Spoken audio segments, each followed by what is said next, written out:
Assalamualaikum warahmatullahi wabarakatuh. Nama saya Emilia Sari, mahasiswi Universitas Mercu Buana. Di sini saya akan menjelaskan mengenai prinsip dasar etika profesi akuntan publik. Nah, jadi tujuan akuntan publik itu kan untuk melaksanakan pengauditan yang berkualitas untuk menghasilkan laporan hasil audit yang bermanfaat dan sesuai dengan kebutuhan para pemangku kepentingan. Nah, maka dari itu, akuntan publik itu harus menjaga kualitas pelaksanaan audit dari mulai perencanaan hingga ke pelaporan audit. Nah, hal ini dilakukan untuk menjaga kepercayaan pihak pengguna laporan keuangan yang diaudit oleh akuntan publik. Nah, kualitas audit ini kan sebagai kemungkinan bahwa auditor akan menemukan dan melaporkan salah saji material dalam sistem akuntansi klien. Nah, untuk mencapai hasil pemeriksaan yang berkualitas, auditor juga dituntut untuk melakukan pemeriksaan yang berkualitas juga dan juga menjaga beberapa hal seperti independensi, kemudian skeptisisme profesional, kemudian penerapan standar audit, kemudian juga etika profesional dari auditor itu sendiri. Nah, maka dari itu di video kali ini saya akan menjelaskan mengenai etika profesi akuntan publik, independensi, dan juga skeptisisme profesional. Nah, yang pertama akan kita bahas itu mengenai etika profesi akuntan publik. Jadi, dalam etika profesi akuntan publik itu terdapat 5 prinsip dasar. Nah, prinsip yang pertama itu ada integritas. Jadi kita sebagai auditor itu dituntut untuk bersikap lugas dan jujur dalam semua hubungan profesional dan bisnis. Jadi kita harus benar-benar memisahkan antara pekerjaan dan kehidupan individu kita gitu. Jadi misalkan kita melakukan pengauditan nih, misalkan kita punya hubungan dekat dengan klien kita. Nah, saat kita melakukan pengauditan terkait laporan keuangan klien kita ini, kita nggak boleh menyatukan antara kepentingan individu dan kepentingan profesional ini, gitu. Jadi, misalkan terdapat kesalahan ya kita benar-benar harus mengungkapkan kesalahan itu, gitu. Jangan sampai karena hubungan dekat itu kita sampai membenarkan kesalahan yang ada di laporan keuangan tersebut.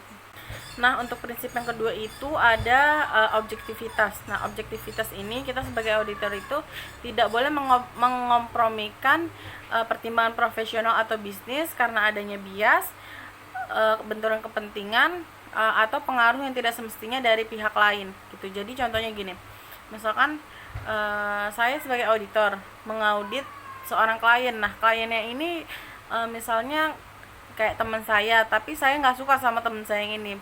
Jangan sampai karena kita nggak suka sama klien ini, kita saat melakukan audit itu kita tidak objektif.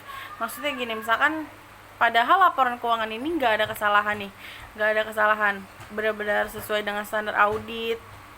Nah, terus karena saya nggak suka sama klien kita, terus tiba-tiba saya buat nih kesalahan pada laporan keuangan itu. Nah, itu nggak boleh dilakukan oleh seorang auditor. Makanya seorang auditor itu harus dituntut untuk objektif gitu.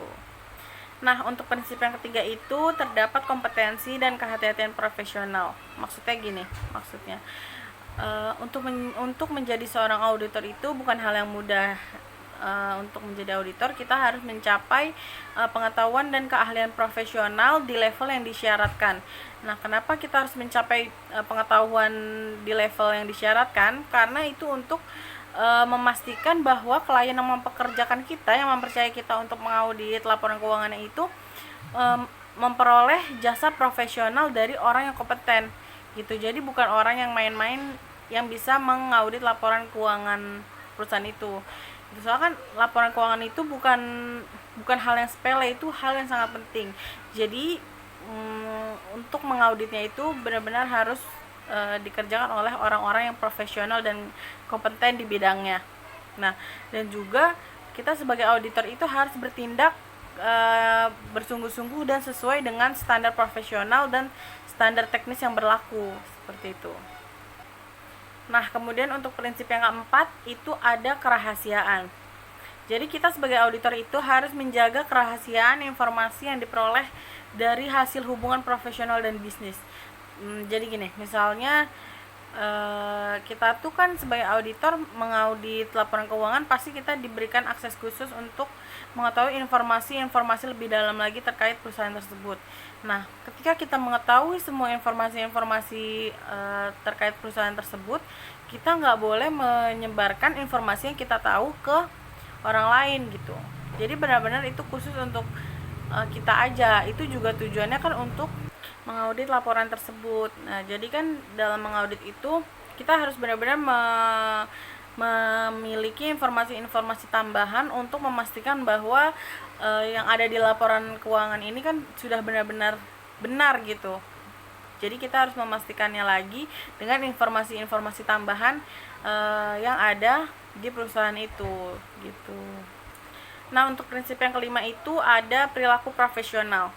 Nah, kita itu sebagai auditor harus mematuhi peraturan perundang-undangan yang berlaku dan menghindari perilaku apapun yang diketahui oleh anggota yang mungkin akan mendiskreditkan profesi anggota.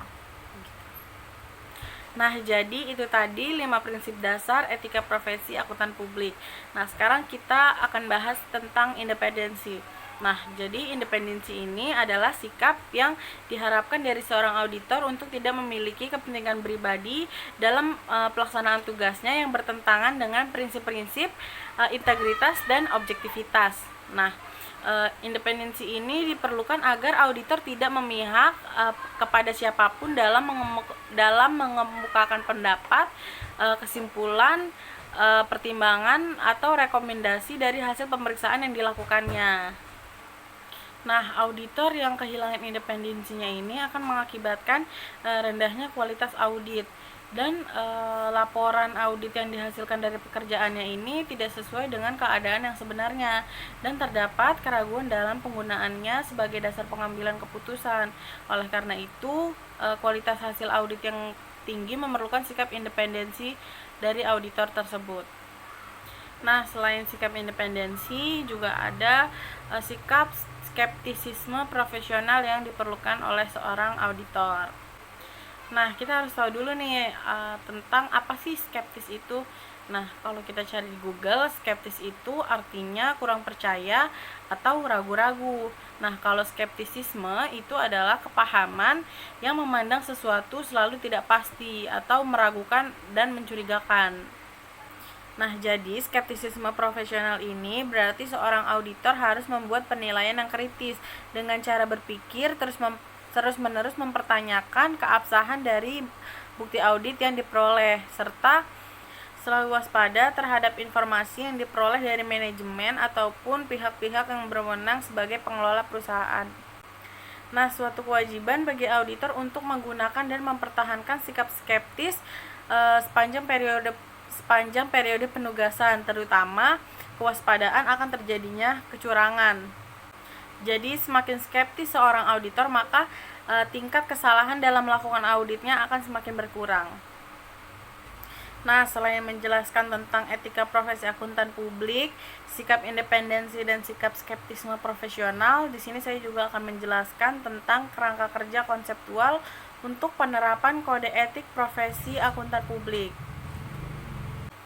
Jadi yang pertama kali dilakukan dalam kerangka kerja konseptual untuk penerapan kode etik profesi akuntan publik itu adalah mengidentifikasi ancaman.